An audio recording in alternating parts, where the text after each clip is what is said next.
केंद्र सरकार के लाखों कर्मचारियों और पेंशनरों के लिए महंगाई भत्ते यानी डीए को लेकर एक बार फिर अच्छी खबर आने की संभावना है। सरकार साल में 2 बार महंगाई भत्ता बढ़ाती है, जिससे महंगाई के असर को कम किया जा सके। वर्ष 2026 की दूसरी छमाही का महंगाई भत्ता सितंबर-अक्टूबर में घोषित होने की संभावना है, जो 1 जुलाई 2026 से प्रभावी होगा। इस बढ़ोतरी के साथ 3 से 4 महीने का एरियर भी कर्मचारियों के खाते में जमा किया जाएगा। केंद्र सरकार की परंपरा के अनुसार पहली बार जनवरी-फरवरी में महंगाई भत्ता बढ़ाया जाता है, जो 1 जनवरी से लागू होता है और मार्च-अप्रैल तक एरियर के साथ भुगतान हो जाता है। इसी तरह दूसरी छमाही में जुलाई-अगस्त में ऐलान होता है, जो 1 जुलाई से लागू होता है और इसी के साथ सितंबर-अक्टूबर तक एरियर सहित राशि कर्मचारियों के बैंक खातों में पहुंच जाती है। इस वर्ष 2026 की पहली छमाही का महंगाई भत्ता अप्रैल में लागू हुआ था और जनवरी से लेकर एरियर के साथ कर्मचारियों को मिल चुका है। ऐसे में दूसरी छमाही का इंतजार अब समाप्त होने वाला है।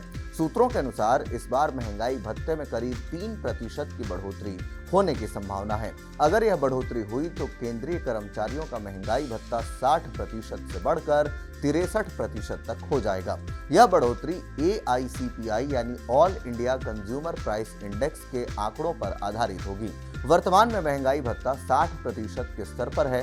3% की वृद्धि से कर्मचारियों की सैलरी में उल्लेखनीय इजाफा होगा, खासकर उन कर्मचारियों के लिए जिनकी बेसिक सैलरी अधिक है। महंगाई भत्ते के साथ साथ 8वें वेतन आयोग को लेकर भी चर्चाएं जोरों पर हैं। कई कर्मचारी संगठनों की मांग है कि महंगाई भत्ते को बेसिक सैलरी से मर्ज किया जाए। 8वें वेतन आयोग की सिफारिशें 2027 की पहली छमाही में सरकार को सौंपी जा सकती हैं। यदि डीए को बेसिक पे में मर्ज किया गया तो कर्मचारियों की सैलरी संरचना पूरी तरह बदल जाएगी और भविष्य में महंगाई भत्ते की गणना भी नए तरीके से होगी। कर्मचारी यूनियनों का कहना है कि 8वां वेतन आयोग समय पर लागू किया जाए, ताकि पुरानी पेंशन योजना यानी जो OPS के लोग हैं उनकी बहाली और अन्य मांगों पर भी ध्यान दिया जा सके। केंद्र के साथ साथ कई राज्य सरकारें भी अपने कर्मचारियों के लिए महंगाई भत्ता बढ़ा रही हैं। उत्तराखंड, बिहार, हरियाणा, राजस्थान, गोवा, उड़ीसा, तमिलनाडु और अरुणाचल प्रदेश ने दूसरी छमाही के लिए महंगाई भत्ता बढ़ा दिया है। इन राज्यों ने महंगाई भत्ता 58% से बढ़ाकर 60% तक किया है। उत्तराखंड के मुख्यमंत्री पुष्कर सिंह धामी ने हाल ही में महंगाई भत्ते की बढ़ोतरी का ऐलान किया।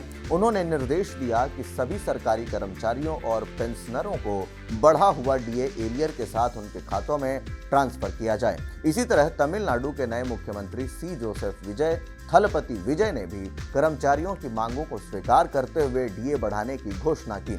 दोनों राज्यों में सितंबर तक कर्मचारियों के खाते में पूरी राशि पहुंच जाने की उम्मीद है। इन राज्यों के अलावा अन्य राज्य भी जल्द ही डीए बढ़ोतरी की घोषणा कर सकते हैं। राज्य सरकारें आमतौर पर केंद्र सरकार के डीए पैटर्न को ही फॉलो करती हैं, लेकिन कुछ राज्य समय से पहले भी ऐलान कर देते हैं। इससे राज्य कर्मचारियों में उत्साह बढ़ा है। केंद्रीय कर्मचारियों को दूसरी छमाही के डीए के साथ 3 से 4 महीने का एरियर मिलेगा, यानी जुलाई, अगस्त और सितंबर का एरियर अक्टूबर में या उससे पहले मिल सकता है। यह राशि सीधे बैंक खातों में DBT यानी डायरेक्ट बेनिफिट ट्रांसफर के माध्यम से ट्रांसफर की जाएंगी।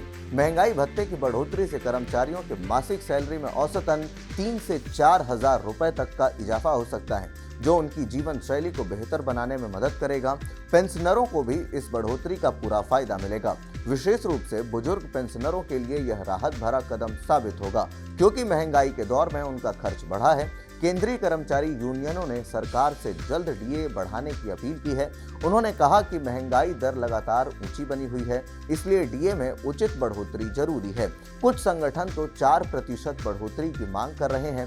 हालांकि AICPI इंडेक्स के आंकड़ों के आधार पर 3% की बढ़ोतरी संभावित मानी जा रही है। आर्थिक प्रभाव महंगाई भत्ते में बढ़ोतरी से सरकार पर अतिरिक्त बोझ पड़ेगा, लेकिन यह कर्मचारियों की खरीद क्षमता बढ़ाने और अर्थव्यवस्था को गति देने में भी मदद करेगा। डीए बढ़ने से बाजार में मांग बढ़ती है, जो छोटे व्यापारियों और सेवा क्षेत्र के लिए फायदेमंद साबित होती है। केंद्र और राज्य सरकारों द्वारा महंगाई भत्ते में लगातार की जा रही बढ़ोतरी सरकारी कर्मचारियों के हित में एक सकारात्मक कदम है। 2026 की दूसरी छमाही का डीए सितंबर-अक्टूबर में घोषित होने के साथ ही कर्मचारियों को एरियर का फायदा मिलेगा। साथ ही 8वें वेतन आयोग की तैयारियां भी जोर पकड़ रही हैं, जो आने वाले समय में वेतन संरचना को और बेहतर बनाएंगी। सरकार की इन पहल से लाखों कर्मचारियों और पेंशनर लाभान्वित होंगे।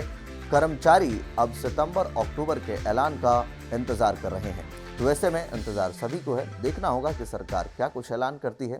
तब तक के लिए आप लगातार देखते रहिए न्यूज़ इंडिया। धन्यवाद।